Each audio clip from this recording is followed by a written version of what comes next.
আল্লাহ রসুল সাল্লাল্লাহু আলাইহি ওয়াসাল্লাম একটি হাদিসের ভিতরে বলছেন, আলা কুল্লুকুম রাইন ওয়া কুল্লুকুম মাসউলুন আন রাইয়াতিহি, তোমরা জেনে রেখো প্রত্যেকেই তোমরা দায়িত্বশীল, তোমাদের প্রত্যেককেই তার দায়িত্ব সম্পর্কে জিজ্ঞাসা করা হবে কিয়ামতের দিন। সহিহ মুসলিম শরীফের হাদিস, প্রত্যেককেই তার দায়িত্ব সম্পর্কে জিজ্ঞেস করা হবে।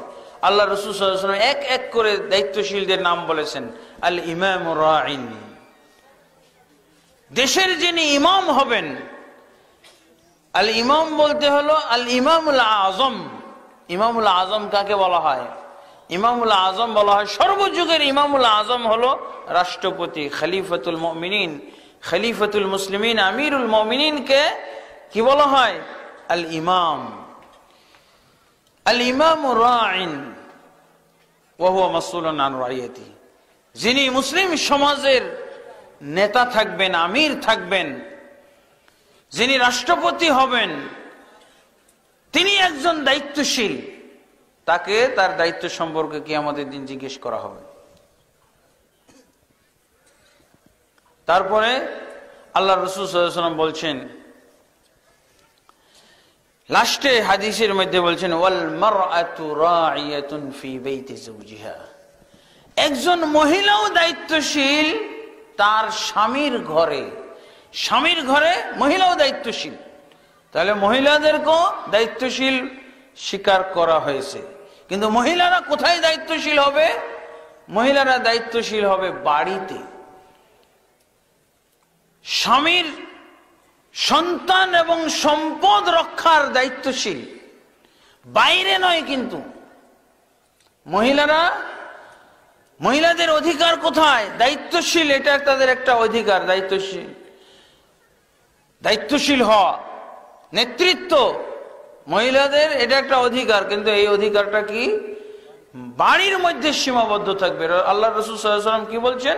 আল মারআতু রাইয়াতুন ফি বাইতি যাওজিহা ওয়া হিয়া মাসউলাতুন আন রাইয়াতিহা, একজন মহিলা তার স্বামীর ঘরে হলো দায়িত্বশীল যখন স্বামী অনুপস্থিত থাকবে।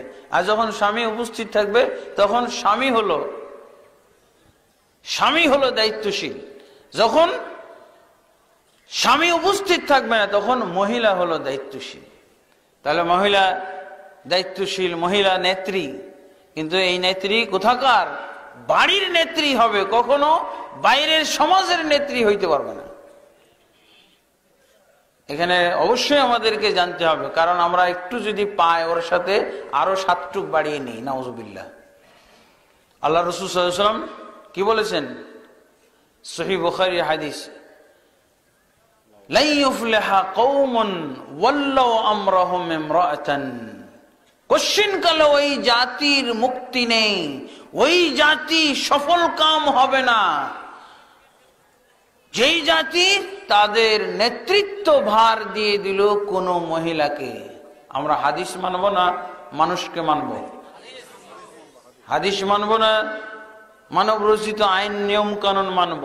আমাদেরকে আল্লাহর বিধান মানতে হবে, রসুলের বিধান। রসুলের এই কথায় আমরা বিশ্বাস করি।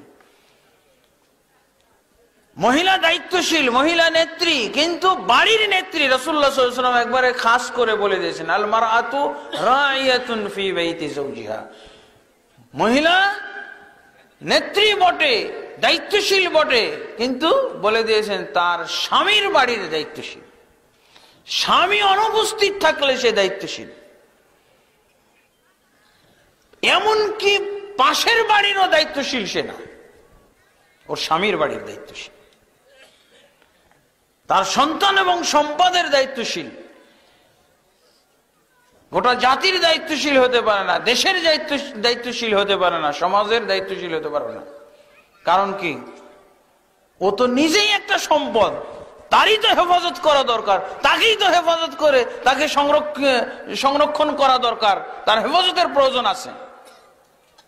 যারা ইজ্জত আবরুর চিন্তা ভাবনা করে না, এরাই বের হয়ে যায়, নাউজুবিল্লাহ। বন্ধ।